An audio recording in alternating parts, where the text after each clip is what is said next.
오늘 말씀은 사도행전 2장 14절로 21절까지의 말씀입니다. 자, 이제 사도행전이 계속 진행이 되고 있는데 앞에서 이제 오순절 사건이 일어났죠. 앞에서 오순절 사건으로 성령 이제 임재 사건으로 인하여서 이곳에 모여 있던 같이 이제 기도하고 있던 모든 이 제자들과 성도들, 사도들과 더불어서 방언 기도가 터져서 방언 기도를 하기 시작을 하죠. 그리고 이 모습을 보고 있던 이 거룩한 유대인들, 곧 6월절을 지키기 위해서 예루살렘으로 돌아왔던 이 디아스포라 유대인들, 그 사람들이 이 모습을 보고 자기가 왔던 곳에서 하는 말을 보고 하는 기도라는 모습을 보고 이게 무슨 일이냐 그러면서 술에 취했다 이런 얘기를 합니다. 그리고 나서 오늘 14절에 서서 이제 14절에 와서 베드로가 이제 그 이야기에 대해서 반박을 하기 시작하는 장면으로 시작이 됩니다. 베드로가 여기서 보게 되면은요, 서서 설교를 시작을 하죠. 2장 14절에서 베드로가 열한 사도와 함께 서서 소리를 높여 이르되 이렇게 기록이 되어 있는데, 이 서서 설교를 했다 이렇게 기록이 되어 있습니다.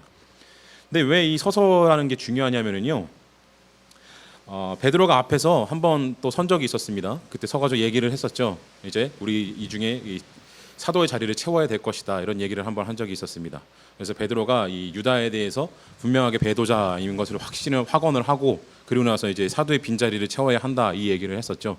근데 오늘도 그와 같이 베드로가 서서 이야기를 합니다. 근데 여기서 사용된 서서란 단어가요, 이 원어로 따져보게 되면은 그냥 일어서가지고 얘기했다 이런 의미가 아니라, 정말로 이 서서 얘기했다라는 것은 어떤 단상에 서서 연설할 때 서 있는 그 모습을 의미할 때 이 서서라는 단어를 씁니다. 스타데이스라는 단어를 썼는데, 그냥 일반적으로 서 있다 뭐 이런 게 아니라 연설을 하기 위해서 단상에 서 있다 이런 의미로 쓰이는 단어입니다. 그 얘기는 곧 베드로가 1장 15절에서 새로운 사도를 뽑자고 일어섰을 때, 그리고 오늘 이 2장 14절에서 일어섰을 때 이 서 있는 장면이 베드로가 이제 공공연하게 죄송합니다 발음이 꼬이죠. 교회에서 확실한 리더로서 자리매김을 하고 있었다라는 것을 보여줍니다. 베드로가 이 공적인 발언을 하기 위해서 일어섰다, 단상에 나가서 연설하듯이 일어나서 공적인 연설을 했다라는 의미를 담고 있는 이유가 어디냐면요, 베드로가 바로 교회, 예루살렘 교회의 이제 새로운 대표자가 되었다, 대표자로서 자리매김하고 있었다, 이것을 보여주고 있는 것입니다. 베드로는 이전까지는 예수님을 배반한 자였고 일자 무식한 어부였죠. 그러는데 이제 이 사람이 120명의 남아있는 사람들을 이끌고, 그리고 함께 기도를 하고 함께 예수님의 이름을 지키고 있었던 사람들 중에 이제 제일 앞에 선 사람이 됩니다. 위에 섰다라는 의미는 절대 아닙니다. 리더라는 것이, 교회의 리더는 앞에 서 있는 사람이죠. 혹은 어쩔 때는 가장 뒤에 서 있기도 하고요. 위에 있는 사람은 절대 아니죠. 어찌됐든 베드로가 가장 앞에 서 있는 사람이라는 의미가 여기 담겨져 있습니다. 그래서 베드로가 서서 얘기를 했을 때 누구와 함께 하냐면은 11사도와 함께라고 기록을 하고 있죠. 나머지 11사도와 함께. 이 얘기는 베드로의 리더십이 그냥 베드로가 혼자서 내가 1번 제자였고 수석 제자였으니까 이제 내가 교회의 대표, 예수님 안 계시니까 그 자리 내가 다 차지할 거야, 이게 아니라 베드로가 일어서서 공적인 이 얘기를 했을 때, 그리고 베드로가 교회의 대표로서 어떤 얘기를 꺼냈을 때 다른 사도들도 이의를 가지지 않았다는 겁니다. 그 베드로의 리더십이라는 것은요, 명확하게 교회에서 정식적으로 공식적으로 인증된 리더십이었다는 것이죠. 이제 이게 뒤에 우리가 함께 보면서 이제 계속 이야기가 하겠습니다만은, 베드로의 리더십이 세워지는 이유가 어디냐면요, 바로 성령님의 임재하심으로부터 시작되었다는 겁니다. 성령님이 임재하심이 없었으면은, 성령님의 인도하심이 아니었으면은 베드로는 리더가 되었지 못했겠죠. 혹은 리더로서 스스로 세웠다고 한다고 할지라도 성령님이 임재하심이 없었으면은 그 일자 무식한 베드로가 어떻게 오늘 우리가 오늘 본문에 나오는 내용들이 베드로가 한 설교인데 이런 멋진 설교를 할 수 있었을까요? 곧 이 오늘 본문에서 보여주고 있는 것은 베드로의 리더십으로부터 지어지는 이유가 베드로의 그 리더십으로부터, 그리고 베드로의 설교부터 시작하여서 성령님의 능력이 어떤 것인지를 보여주고 있는 것입니다. 그렇기 때문에 베드로가 공적으로 서서 11사도와 더불어서 설교를 시작했다라는 것은 굉장히 중요한 의미를 가지는 것이죠. 곧 성령님도 11사도들도 나머지 사도들도 베드로의 일어섬에 대해서 반감을 가지지 않았고 반대하지 않았다, 이런 모습을 보여주고 있는 것입니다. 그래서 교회는 굉장히 화평하고 조화로운 가운데 베드로를 리더로 세운 것이죠. 자, 그리고 이어서 뭐라고 하냐면은요, 이어 소리를 높여 이르되라고 얘기를 하고 있습니다. 이 이르되라는 말이요, 좀 복잡한 단어인데 저도 이걸 써서 읽어야 되는데 아펜크 댕크 사토라는 단어를 씁니다. 이게 말하다, 이르다 뭐 이런 뜻인데, 이것이요 그냥 말하다라는 단어가 따로 있습니다.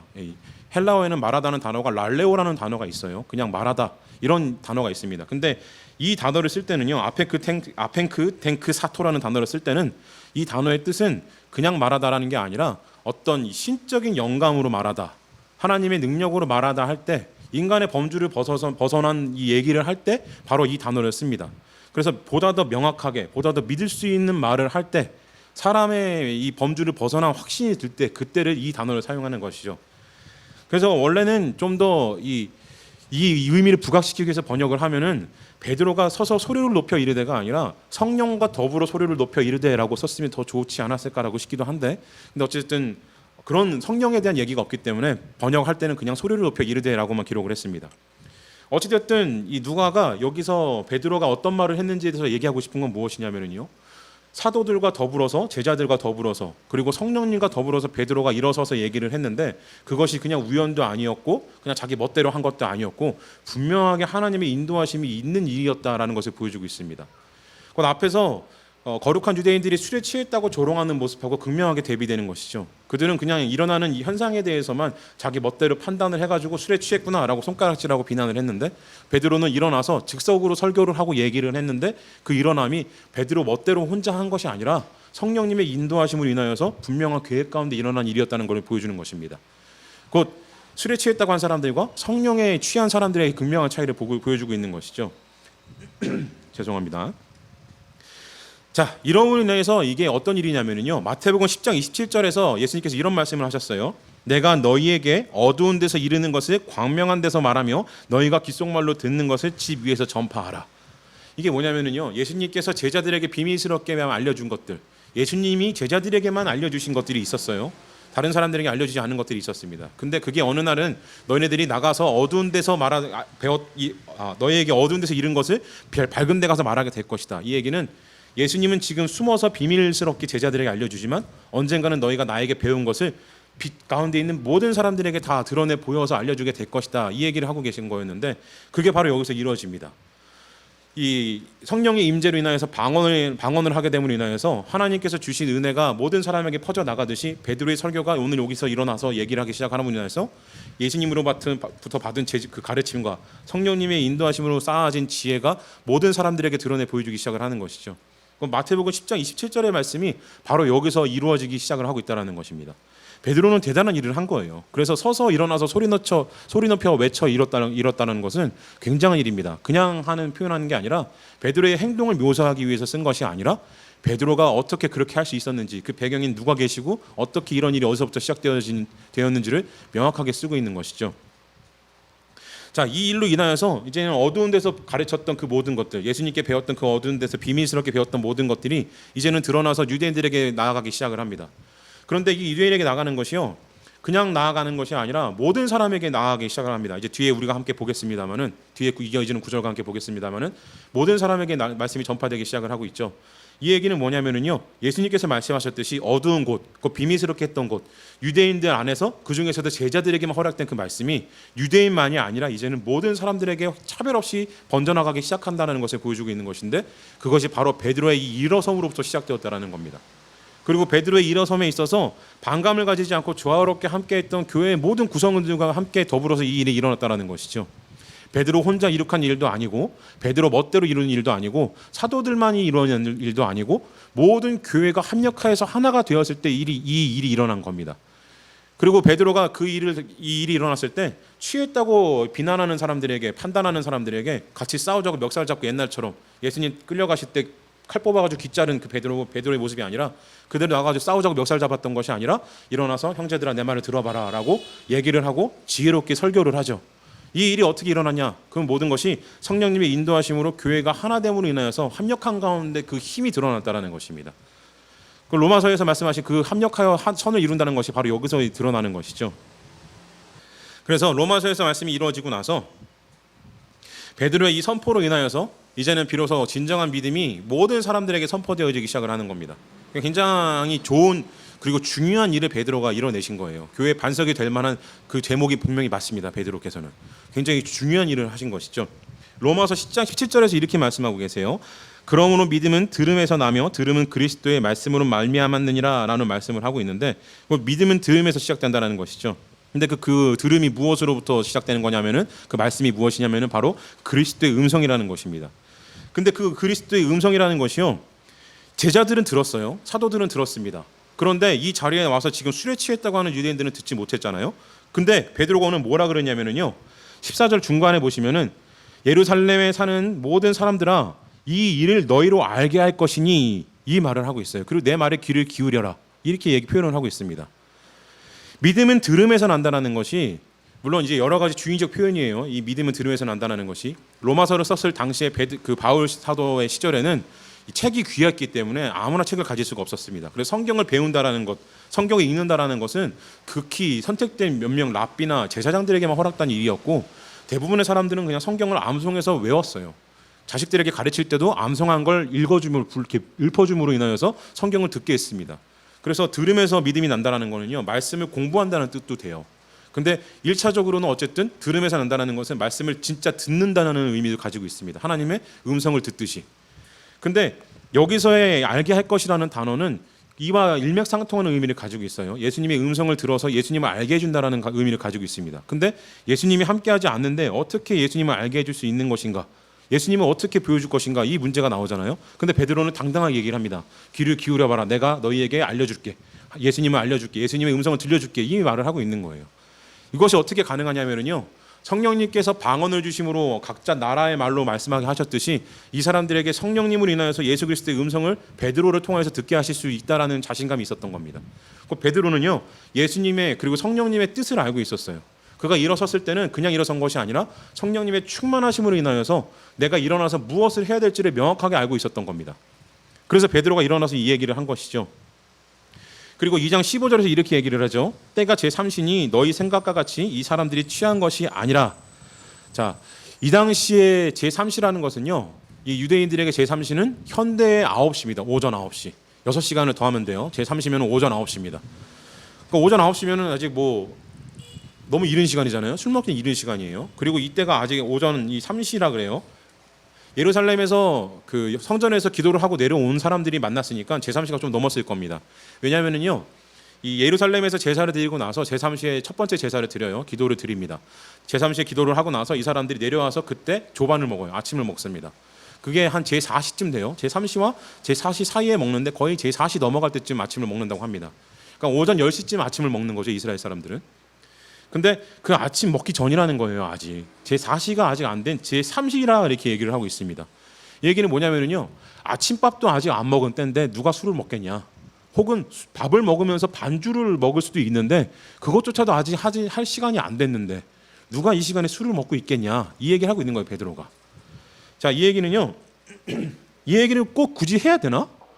시간을 얘기할 필요가 있었을까, 이렇게 생각할 수도 있습니다. 술에 취한 게 아니다, 이렇게 얘기하면 되는데 제3신이 술에 취할 게 아니다라고 얘기할 수도 있었어요. 제3신이 술에 취할 게 아니다, 이렇게 얘기할 필요가 없을 수도 있었습니다.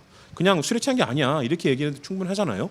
근데 왜 이 얘기를 했냐면요, 이 설명은 이 꼬투리를 잡아가지고 성령의 임재하심과 성령의 충만하심을 폄하하려는 사람들을 애시당초 아예 그냥 싹을 잘라버리려는 시도입니다.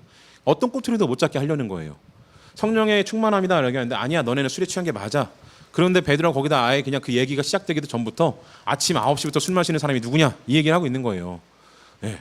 유대인들의 얘기는 그게 상식이 아니기 때문에, 우리도 상식이 아니죠. 아침 9시부터 술 마셔가지고 취하는 사람은 미안한 말이지만 알코올 중독자나 술에 인이 박힌 사람, 그런 사람들이지, 그냥 일반적인 상식으로는 아침에 술을 마시지는 않지 않습니까? 밤에나 마시지.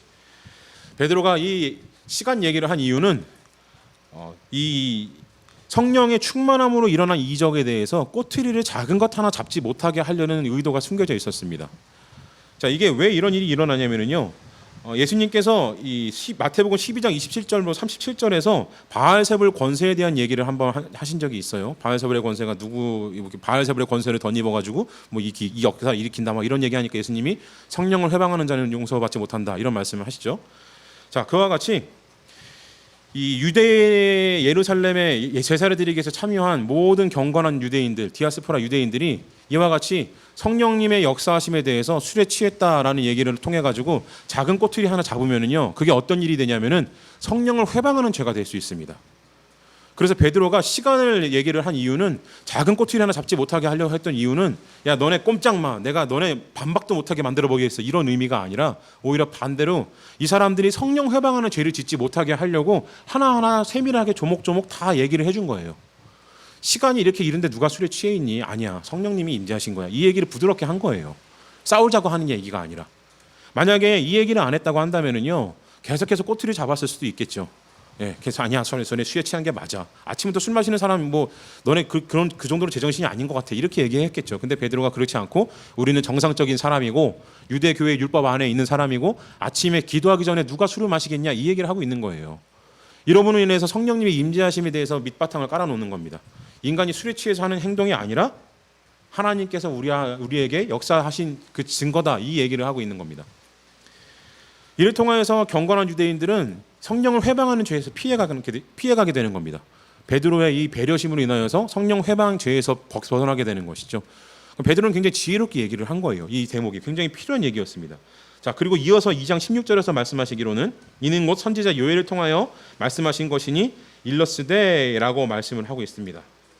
자, 오늘 우리가 읽은 성경, 이 개역개정 성경에는 16절 맨 앞에 아무런 말이 없어요. 예, 근데 원어 성경에는요, 앞에 이 알라라는 단어가 들어갑니다. 알라라는 게 알라시는 의미하는 알라가 아니라 이게 뭐냐면은요, 그러나 다만이라는 뜻을 가지고 있는 단어예요. 근데 그러나가 굉장히 강력한 그러나입니다. 그냥 그러나 이게 아니라 그러나 다만, 이게 아니라 다만, 이렇게 강력하게 선을 확 긋는 거예요. 그래서 베드로가 이 알라라는 단어를 넣은 거는요, 이는 곧 선지자 요엘을 통하여 말씀하신 것이니 일러스되, 이게 다만 이렇게 강력하게 강조를 한 겁니다. 오늘 우리가 이렇게 기도를 하고 다른 나라 언어로 얘기를 한 거는 성령님께서, 하나님께서 예언하신 요엘을 통해서 말씀하신 그 예언이 바로 비로소 여기서 일어난 거다라고 강력하게 얘기를 하고 있는 거예요.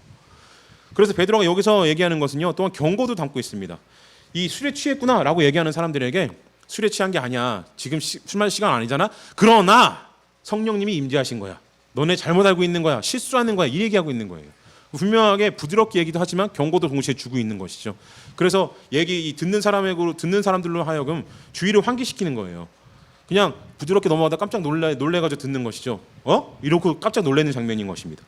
그리고 또 선지자 요엘을 통하여라고 말하고 하고 있죠. 그리고 1장 16절에도 통하여라는 단어가 나와요. 다윗의 입을 통하여라는 단어가 나옵니다. 근데 이 통하여라는 단어가 같은 단어예요.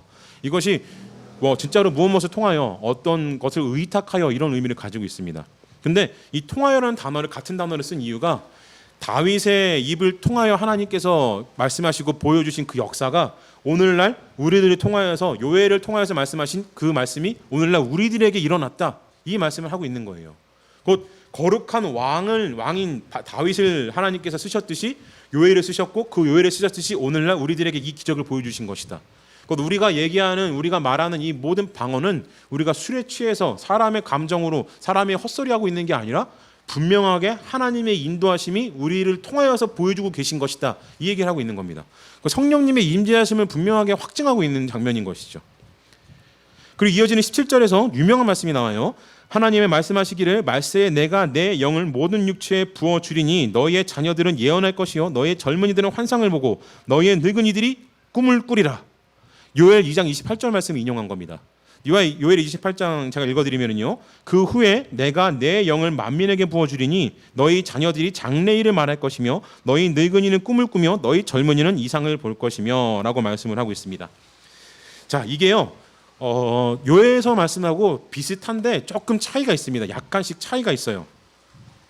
자, 요엘에서 2장 28절 말씀을 보면은요, 거기서는 이 영을 만민에게 부어주시는데 너희 자녀들의, 이렇게 얘기를 하시면서 이 요엘서의 흐름을 보게 되면은 요엘서에서 말씀하시는 만민이라는 것은요, 이 세상 모든 사람을 의미한다기보다는 이스라엘 백성에게 좀 국한된 이미지가 있습니다. 그래서 자녀들이라고 얘기하는 것은 이스라엘의 자녀들, 이 늙은이들이라고 하는 노인이라고 하는 것은 이스라엘의 노인들, 이런 좀 국한된, 지역적으로 좀 국한된 한정된 범위를 가지고 있는 예언같이 보여요, 요엘서의 말씀을. 근데 오늘 2장 17절에서 말씀은 여기서 그치지 아니하고 모든 사람에게 이 영을 부어주리라, 이렇게 말씀하고 있습니다. 2장 17절 앞부분을 보시면은 내 영을 모든 육체에 부어주리라, 이렇게 말씀하고 계시죠. 이 육체가 무엇이냐면은 창세기에서 하나님께서 인간에게 말씀을 하셔가지고 인간을 생명으로 만들어 주시죠. 생기를 불어넣어서 생명을 만들어 주시는데, 그러나 인간은 어쨌든 육신입니다. 사람은 하나님으로부터 영을 받는 존재이기는 하지만 그러나 일단은 육체를 가진 존재예요. 그래서 우리가 사람을 표현할 때 영육이라고 표현을 하잖아요. 영과 육을 함께 가지고 있는 존재이기 때문에 영육이라고 표현을 합니다. 창세기 6장 3절에서 이렇게 말씀하셨어요. 여호와께서 이르시되 나의 영이 영원히 사람과 함께 하지 아니하리니 이는 그들이 육신이 됨이라. 그러나 그들의 날은 120년이 되리라 하시니라 라고 말씀을 하고 있습니다. 자, 이 창세기 말씀이 오늘 본문하고 굉장히 밀접한 관계를 가지는 것이, 베드로가 우리 2장 17절에서 뭐라 그랬습니까? 내 영을 모든 육체에 부어주리라. 그런데 창세기에서 뭐라 그러셨어요? 나의 영이 영원히 사람과 함께하지 아니하리니. 자, 이게 왜 그러냐면요, 인간은 육신이 되었기 때문에, 육신을 가진 존재이기 때문에 하나님의 영이 그들과 함께 하실 수가 없는 거예요. 인간의 육신의 그 정욕이 너무 더럽기 때문에, 너무 추악하기 때문에, 죄가 너무 만연했기 때문에 인간과 함께 하실 수가 없는 겁니다. 그런데 그 말씀을 오늘 사도행전에서 뒤집어 버리셨어요. 모든 육체를 가졌기 때문에 영이 함께 하실 수 없다고 하셨는데 모든 육체에 영을 부어주시겠다라고 말씀을 하고 있습니다. 이 얘기는요, 하나님께서 이 말씀을 번복하시고 말씀을 실수하셨다는 의미가 절대 아닙니다. 그런 건 있을 수가 없죠. 자, 이거는 어떤 의미냐면요, 하나님이 우리에게 드디어 용서의 발판을 주셨다는 겁니다. 비로소 인간이 이전에는 하나님과 함께할 수 없는 존재였기 때문에, 육신을 가진 존재였기 때문에 성령님을 만난다라는 것은 기적에 가까운 일이었어요. 그래서 구약에 있는 이 유명한 선지자들, 그리고 구약에 나오는 모든 인물들이 많지만 그 중에서 성령님을 인식하고 그리고 성령님을 만나 뵙고 이렇게 경험한 사람이 별로 없어요. 다윗도 뭐 성령님에 대해서 시를 쓰기는 했지만 명확하게 성령님에 대해서 알지를 못했습니다. 그런데 오늘 사도행전 말씀에서 뭐라 그러시냐면은 그 선택된 몇 명에게만 주어졌던 성령의 은혜가 모든 육체에게 주어진다는 거예요. 굉장한 표현입니다. 모든 사람에게 주어지는 것도 아니고, 만민에게 주어지는 것도 아니고, 세상에 있는 모든 영혼에게 주어지는 것도 아니고, 누구에게요? 모든 육체에게 주어졌다. 성령님이 모든 육체에게 주어졌다라는 겁니다. 이 얘기는요, 창세기에서 하나님께서 저주하셨던 그 저주를 거두신 거예요. 내가 이제는 너희하고 영원히 함께 할 수가 없어. 너희는 육체이고 육신이기 때문에 더러워서. 근데 이거를 걷어버리신 거예요. 이제는 내가 너희와 함께 하겠다. 내 영이 이제는 너희와 영원히 함께 하겠다. 이 말씀을 주신 겁니다. 원래는 인간이 이걸 받을 수가 없어요. 너무나 더러운 존재여가지고 하나님도 질러버리신 거예요. 너무나 더러워서 너네하고 함께 할 수가 없다. 더러워가지고 육신과 육체를 가진 너네들은 나와 영원히 할 수 없다. 영원이라는 수식어를 붙이셔가지고 함께 할 수 없다라고 말씀을 하셨는데, 오늘은 뭐라고 하셨습니까? 모든 육체에게 내 영을 부어주겠다라고 말씀하신 겁니다. 비로소 이 일이 일어난 거예요. 그 근간에는 누가 계십니까? 예수 그리스도께서 계시죠. 예수님이 십자가에 달려 죽지 않으셨으면요, 이 일은 일어나지 않았어요. 예수님께서 십자가에 피를 흘리지 않으셨으면요, 하나님께서 창세기에서 내리셨던 그 저주는 걷어지지 않았을 겁니다. 왜냐하면 영원한 저주였으니까. 근데 그 저주를 거두신 거예요. 예수님의 피 때문에. 그리고 예수님의 피가 우리에게 누구를 허락하셨습니까? 성령님을 허락을 하신 거예요. 베드로가 오늘 성령님을 소개를 하는데 그를 통해서 예수 그리스도를 알게 해주겠다라는 자신만만한 발언이 어디서 나오냐? 여기서 나오는 겁니다. 창세기의 그 역사를 뒤집어 버리신 성령님, 그 예수님의 그 역사가 오늘 분명히 일어나기 때문에 눈으로 봤잖아요, 지금. 그리고 몸으로 체험했지 않습니까? 입으로 고백했잖아요. 성령님이 임재하시는 걸 보고 듣고, 심지어는 자기 입으로 알지 못하는 언어를 내뱉어서 기도를 했어요. 이 일이 있고 나니까 베드로는 더 이상 겁나는 게 없는 거죠. 성경의 역사가 그때부터 베드로의 성령님의 충만하심을 인하여 가지고 일렬을 쫙 이해가 되는 거예요. 와, 이렇게 해석이 되어지는구나라고 성령의 지혜가 충만하기 시작을 하는 겁니다. 그 충만함이 바로 이 얘기를 꺼내는 거예요. 모든 만민에게, 모든 육체에게 주의 영을 부어주실 것이라고. 요에서의 그 예언이 이스라엘 민족에게만 국한되었던 예언이 오늘 바로 여기서 사도행전 말씀에서 성령님과 그리고 베드로의 발언으로 통하여서 모든 만민에게 바로 비로소 주어지기 시작을 했다는 겁니다. 굉장히 중요한 장면인 것이죠. 자, 그리고 또 이어서 보게 되면은요, 너희의 자녀들은 예언할 것이요라고 말씀을 하고 있는데, 요에서는 너희 자녀들이 장래일을 말할 것이다 이렇게 표현을 하고 있어요. 자, 근데 이게 굉장히 좀 중요한 표현인 게, 이스라엘 민족에게 있어서 예언을 하는 사람은 누구냐면요, 선지자, 그러니까 제사장 아니면 선지자, 이런 사람들이었습니다. 그래서 민족의 지도자가 예언을 하는 것이었는데, 근데 민족의 지도자라는 것은요, 이스라엘 민족도 우리나라하고 좀 비슷해서 나이 많은 사람들을 대접을 잘해줘요. 노인 공경 사상이 있습니다. 그래서 제사장이 되려고 하면은 나이가 좀 있어야 되고 그 마을의 어떤 나라의 책임자가 되려고 하면 나이가 좀 있어야 돼요. 예, 선생이 되려고 해도 나이가 좀 있어야 됩니다. 예수님은 젊으신데도 선생님이 되신 것은 랍비라고 불리신 것은 너무나 탁월했기 때문인 것이고요. 근데 어찌됐든 이스라엘 민족의 전통은요, 좀 나이 있는 사람을 우대해 주는 거였어요. 그래서 예언을 하는 것도 나이가 있는 좀 경험이 많고 믿음의 연보가 오래 쌓인 그런 제사장들이나 선지자들에게 주어진 그런 은혜들이었습니다. 그런데 오늘 요에서와 사도행전에서 뭐라 그러냐면은 자녀들이 예언할 것이랍니다. 자녀들이 미래 일을 얘기를 할 것이래요. 이 얘기는 뭔가요? 노인들이 하는 일들을 자녀들이 한다, 노인의 자리를 뺏어서 한다, 이런 의미가 아니라 하나님께서 역사를 하셔가지고 새 힘을 주시고 꿈을 주시면은요, 그때부터 하나님이 못하신 일이 없기 때문에 노인들에게만 주어질 것 같은 그 일이 젊은이들에게 주어진다라는 거예요. 하나님의 능력이 오랜 시간을 필요로 하는 그 오랜 관습을 필요로 하는 그 능력이 이제는 그거 다 집어치우고 하나님의 능력으로 젊은이들에게 주어질 것이라는 얘기를 하고 있는 겁니다. 이전까지 인간이 간신히 얻었던 것은 하나님은 그냥 한 방에 주셔버리겠다라는 거예요. 하나님이 그 기적을 보여주시겠다라는 겁니다. 그 또한 이 당시의 시대는요, 사도행전에서 베드로가 이 얘기를 꺼낸 중요한 이유가 또 뭐가 있냐면은 로마 압제 시대였죠. 로마 압제 시대였기 때문에 젊은이들에게는 꿈이 없었습니다. 꿈이 있을 수가 없어요. 망한 나라에서 무슨 꿈을 꾸겠습니까? 꿈 꿔봐야 나라 해방하는 것밖에 더 있어요. 그러니까 예수님께 열광했죠. 우리를 해방하신 메시아다 그래가지고. 꿈이라는 게 있을 수가 없었습니다. 꿈이 없다라는 거는 미래를 생각할 수 없고 예언을 한다는 것은 필요가 없죠. 보이지 않는 꿈에 대해서 예언해봤자 무슨 소용이 있겠어요. 암울한 미래에 대해서 얘기해봤자 무슨 의미가 있겠습니까? 그런데 베드로가 이걸 타파해버린 거예요. 앞날이 보이지 않는 것 같은 현실인데, 꿈을 꿀 수 없을 것 같은 그런 나날인데, 그것이 아니라 성령님이 함께 하시고 하나님이 너에게 능력을 주시면은 너희의 젊은이들이 새롭게 꿈을 꾸게 될 것이다, 이 얘기를 하고 계신 거예요. 곧 정리를 하면은요, 하나님이 함께 하시면은 아무것도 보이지 않는 것 같은 그 상황에서, 암울할 것만 같은 그 시대 속에서 새로운 힘을 주시는데 그것이 정말로 놀랍고 위대한 힘으로 드러날 것이다, 이 얘기를 하고 있는 겁니다. 오랜 시간이 필요하고 수련이 필요한 그 일을 젊은이들에게 하나님께서 허락을 하실 거다, 이 얘기를 하고 계신 거예요. 성령님의 임재하심이 바로 이와 같다, 이렇게 말씀하고 계신 것이죠. 그리고 뒤에 뭐라 그럽니까? 너희의 늙은이들은 꿈을 꾸리라 라는 말을 하고 있어요. 자, 꿈이라는 거는요, 물론 잠잘 때 꾸는 꿈은 누구나 꾸는 겁니다만은 사람이 미래에 대해서 생각을 하는 게 꿈이라 그러죠. 이루고 싶은 일을 꿈이라고 합니다. 근데 여기서 늙은이라고 표현을 했어요. 노인이라고도 안 하고 늙은이라고 했습니다. 원어 성경이 그래요. 왜 늙은이라고 표현을 했냐면은, 늙은 사람은요, 노년의 사람은 꿈이 없습니다. 죄송한 말씀이지만 어떤 꿈이 있나요? 자식들 잘 되고 가정이 평화롭고, 그리고 노년을 조용하게 무탈하게 병 없이 보내다가 조용히 눈 감듯이 죽는 것, 그게 이 노인들이 생각하는 꿈이잖아요. 생각해봐야 그런 것밖에 꿈이라고 할 수 없죠. 그건 솔직히 바람이죠, 바람. 근데 그것이 다 누구나 당연하다고 생각을 합니다. 노년에는 그렇게 죽음을 준비하는 것이 맞는 것이다라고 생각을 합니다. 물론 저도 그렇게 생각을 해요. 노년은 죽음을 준비 잘 해야죠. 그런데 베드로가 이것을 또 뒤집어 버리는 거예요. 그렇게 조용하게 죽음을 준비하고 인생의 황혼기를 마무리하는 그 시점에 있는 사람들조차도 꿈을 꾸게 될 것이다라는 거예요. 앞날에 대해서 희망을 가지게 될 것이다라고 얘기를 하는 겁니다. 곧 이 얘기는요, 인간의 생로병사까지, 인생의 모든 과정까지도 하나님께서 은혜를 주시고 능력을 주시면은 그게 뒤집어져 버린다는 겁니다. 사람은 안 된다고 생각을 하는데, 이제 끝났다고 생각을 하는데 하나님께서는 그렇게 생각하지 않으신다라는 거예요. 꿈을 꿀 수 없을 것 같은 노인들, 그리고 미래가 보이지 않을 것 같은 젊은이들에게 꿈과 미래와 예언을 주신다라는 겁니다. 이게 뭘 의미하나요? 묶인 데서 풀어지는 해방을 의미하는 것이죠. 암울한 자에게 빛을 허락하시는 하나님의 그 능력을 의미합니다. 베드로가 바로 이 말씀을 하신 이유가 술에 취한 게 아니라 성령의 능력이 임재하시면은 어떤 능력을 주시는지 그걸 예를 보여준 거예요. 자, 봤지? 이런 하나님이신데 그 성령님이 오늘 우리에게 임하셨다. 그런데 하물며 인간의 다른 말로 말하는 게 불가능할까? 이 얘기를 하고 계신 거예요. 자, 그리고 이어서 18절에서 이렇게 말씀을 하시죠.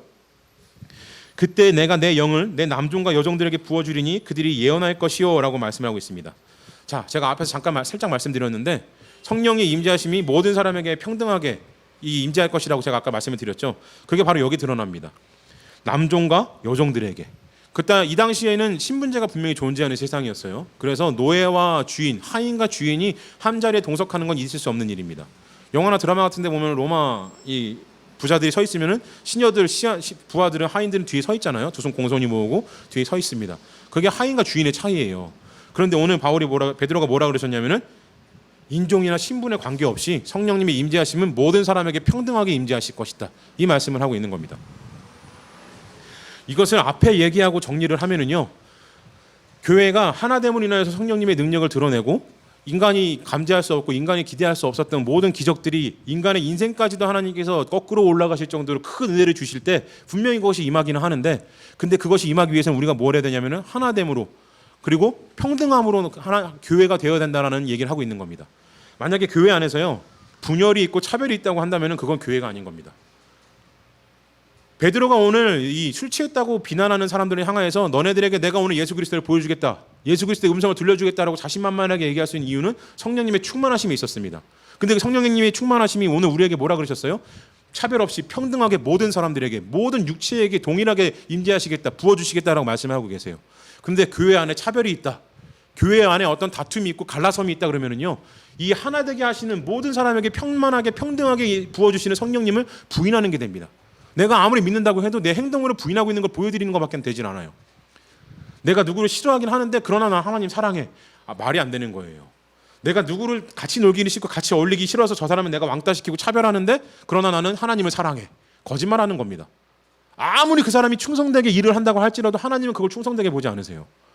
그 갈라져 있는 한 사람 때문에, 함께하지 않으려고 밖으로 내보내버린 그 한 사람의 영혼 때문에 하나님은 그 사람의 믿음을 거절해버리십니다. 성령님은 회방한 죄예요. 예수님 뭐라 그러셨나요? 성령의 회방한 죄는 결코 용서받지 못한다 그러셨습니다. 다른 모든 죄는 용서받지만 성령을 회방한 죄는 용서 안 하신다 그러셨어요. 그게 바로 교회 내에서 차별과 다툼과 분열입니다. 교회가 하나 되지 못하면은요, 이것이 바로 성령을 회방하는 일이에요. 그렇다고 해서 무조건 교회에서 하는 일을 다 옳다, 맞다, 그냥 박수 쳐주고 와 그렇게 같이 행동하는 얘기는 아닙니다. 불의는 분명하게 불의라고 얘기를 해야죠. 예. 정의와 공의가 흐르는 가운데서 하나가 되어야 되지, 불의한 일에 하나 되는 것은 그건 도적 집단이죠. 깡패 집단입니다. 교회가 아니에요. 그건 분명히 확실하게 선을 그어야죠.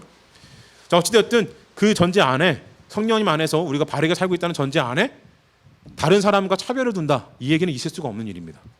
교회 안에 왕따가 있다? 있을 수가 없는 일이에요. 세상에 왕따 같은 일이 일어나는데 거기에 교인들이 동참한다? 있을 수가 없는 일입니다. 얼마 전에 기사에도 또 한 번 또 기사가, 어떤 기사가 났더라고요. 아파트에서 학군을 다르게 해달라고. 어떤 아파트, 부자 아파트하고 주공 아파트가 있는데 주공 아파트 사람들하고 다른 학군으로 만들어달라고, 이런 기사가 신문에 나온 걸 본 적이 있습니다. 자, 대단지 아파트예요. 그 안에 기독교인이 몇 명 살고 있을까요? 그 사람들이 다 반대했을까요? 반대하는 목소리가 컸으면은요, 그렇게 들고 일어나지 못해요. 아파트에서 그렇게 대놓고 공공연하게 학군 갈라내 이런 얘기 할 수가 없습니다. 반대하는 사람이 있으면 싸웠겠죠. 근데 반대 안 했다라는 겁니다.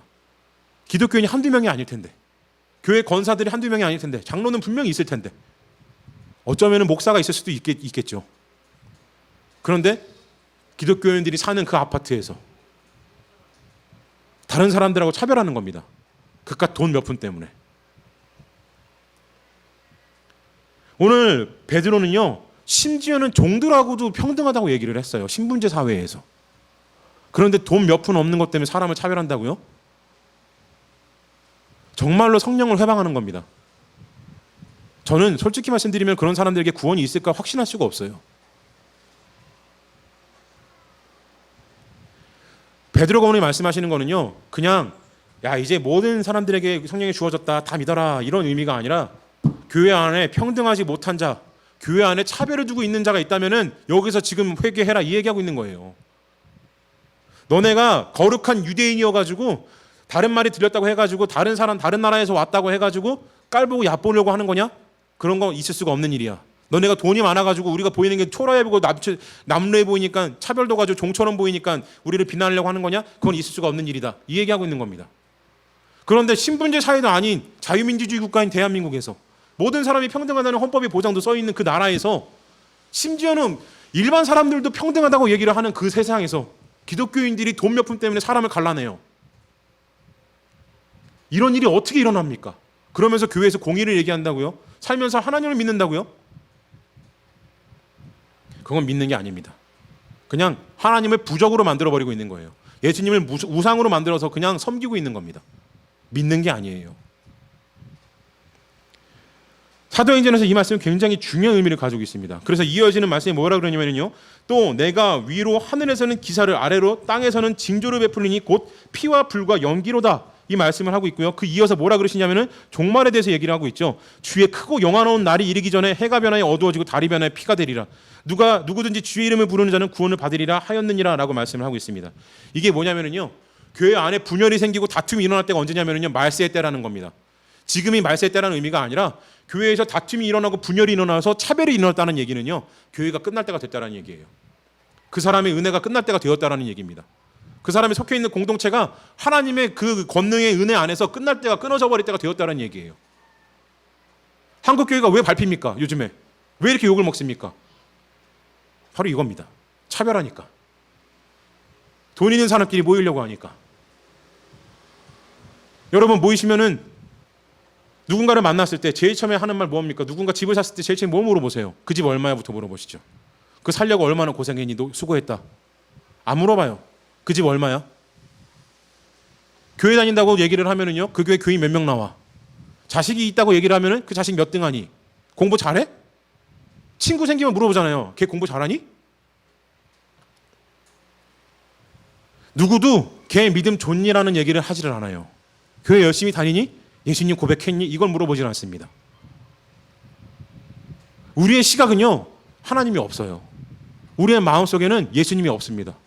보려고 하질 않아요. 늘 차별과 분열만 생각을 해요. 어떻게 하면 갈라낼까? 어떻게 하면 나만 잘 살까? 근데 오늘 베드로가 그 말씀하고 계신 거예요. 그렇게 하는 자들에게 이 마지막 날이 얼마 안 남았다고. 하나님은 너희들에게 그 마지막 날을 피하게 하시기 위해 가지고 불과 피와 구름을 주셨는데, 예수 그리스도의 피를 주시고, 그리고 출애굽했을 때 이스라엘 민족을 지켰던 불기둥과 구름 기둥을, 그 기적의 역사를 오늘 너희들에게 허락을 하셨는데 고작 한다라는 게 차별하고 분열시키고 있다는 겁니다. 베드로께서 뭐라 그러셨냐면요, 20절에 그 마지막 날에 대해서 말씀을 하시는데 주의 크고 영화로운 날이라 그래요. 마지막 날을, 종말의 때를. 예수님께서도 이 말씀 하셨어요. 종말에 대해서 제자들이 물어봤을 때 그날에 빨리 피해라. 엄청나게 혼란스럽고 두렵고 아픈 날이고 슬픈 날이고 고통스러운 날이다. 이렇게 말씀을 하셨어요. 굉장히 두렵게 말씀을 하십니다. 근데 베드로가 뭐라 그래요? 그날이 크고 영화로운 날. 주의 크고 영화로운 날. 자, 이게 뭐냐면요, 교회 안에서 하나 되어서 성령의 충만함을 받는 사람은요, 마지막 때가 두렵지 않아요. 종말의 때가 두렵지 않습니다. 죽음이 두렵지 않은 이유가 바로 여기 있어요. 하나님이 함께 하시니까, 성령님이 함께 하시니까 마지막 때가 와도 사람들이 모두 다 공포에 벌벌 떨면서 소리 지르는 그때도 이 사람들은 마음이 평온합니다. 성령의 충만함으로. 그런데 성령의 충만함이 없는 사람들은 그 날이 그냥 고통의 날이 돼버리는 거예요. 그래서 오늘 이 얘기는요, 앞에 술에 취했다고 얘기했던 그 거룩한 그 유대인들과 그리고 베드로의 설교를 대비함으로 인하여서 이 얘기를 하고 있는 거예요. 예, 차별과 분열로 인하여서 교회에서 술 취했다고 단정하고 판단하려고 하는 너희들과 성령의 충만함으로 모든 사람에게 영을 부어주려고 하는 우리들과 누가 더 하나님께 가까이 가 있냐, 이거 물어보고 있는 겁니다. 여러분은 어디에 서 계십니까? 술에 취했다고 손가락질하는 사람인지, 베드로처럼 그게 아니라 일어나서 하나님에 대해서 복음을 선포를 하는 자인지, 하나님의 마지막 날이, 죽음의 날이 크고 영화로운 날로 다가오는 사람인지 한번 돌아보셨으면 좋겠습니다. 신문기사 보면서 혀를 차시면서 끄끌끄끌하면서 우리는 어떻게 하고 있는지 돌아보셨으면 좋겠어요. 나는 어떻게 하고 있는지, 사람을 밀어내고 있는 것은 아닌지, 누구를 미워해서 차별하고 있는 것은 아닌지. 사랑하는 성도 여러분, 베드로는 오늘 이 본문 말씀을 통하여서 성령님의 임재하심으로 인하여서 마지막 날도 두렵지 아니하고, 성령님이 임재하시면 인간의 인생까지도 뒤집어 버리시는 성령님의 하나님의 능력에 대해서 얘기를 하고 있습니다. 근데 이 능력을 받기 위해서는요, 하나됨이 있어야 됩니다. 성령의 충만하심은 우리가 하나 되기를 원하세요. 예수 그리스도께서 머리 되신 그곳에 우리의 몸이 되기를 원하시는 겁니다. 우리가 누군가를 밀어내고 공평하고 평등하게 편만하게 모든 사람에게 하나님의 사랑을 전하지 않는다고 한다면은, 모든 사람을 동일하게 대하지 않는다고 한다면은요, 그건 하나님을 찢어내는 거예요. 예수님께서 머리 대신 교회를 찢어버리는 겁니다. 하나님이 좋아하시지 않는 정도가 아니라 용서받지 못할 죄입니다. 자, 그러니 사랑하는 성도 여러분, 하나님은요, 이 일을 통해서 우리를 벌하려고 하시는 분이 아니세요. 그러려면 창세기에 하셨던 그 저주를 거두지 말으셨어야 해요. 그런데 우리 오늘 뭐라 그러십니까? 모든 육체에게 부어주신대요. 영원히 함께하지 않을 거라고 말씀하셨던 그 저주받는 육체와 영원히 함께 해주시겠다. 모든 육체에게 부어주시겠다라는 거예요. 성령의 충만하심을. 그럼 우리는 어떻게 됩니까? 받아야죠. 성령의 충만함으로 들어가야 됩니다. 하나됨을 끝까지 붙잡고 늘어져야 돼요. 내가 아무리 싫어도 싫어한 그 사람을 붙잡고 늘어져야 돼요. 사랑 도저히 할 수 없을 것 같은 그 사람을 사랑해야 됩니다. 그 일이 있은 이후에, 우리가 하나됨이 있은 이후에 성령님의 은혜를 받을 수 있는 것이고 기적을 받을 수 있는 것인데 우린 그걸 하지 못하고 있는 거예요.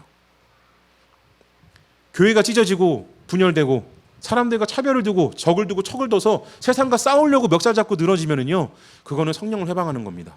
하나됨을 방해하는 거예요. 성령을 찢어버리는 거예요. 요즘 교회에서 이런 일 많이 일어나죠. 대외적으로 너무나 많은 사람들이 나와가지고 전 너무 싫어요. 방송에 나와가지고 세상 사람들하고 싸우자고. 왜 그런지 모르겠습니다.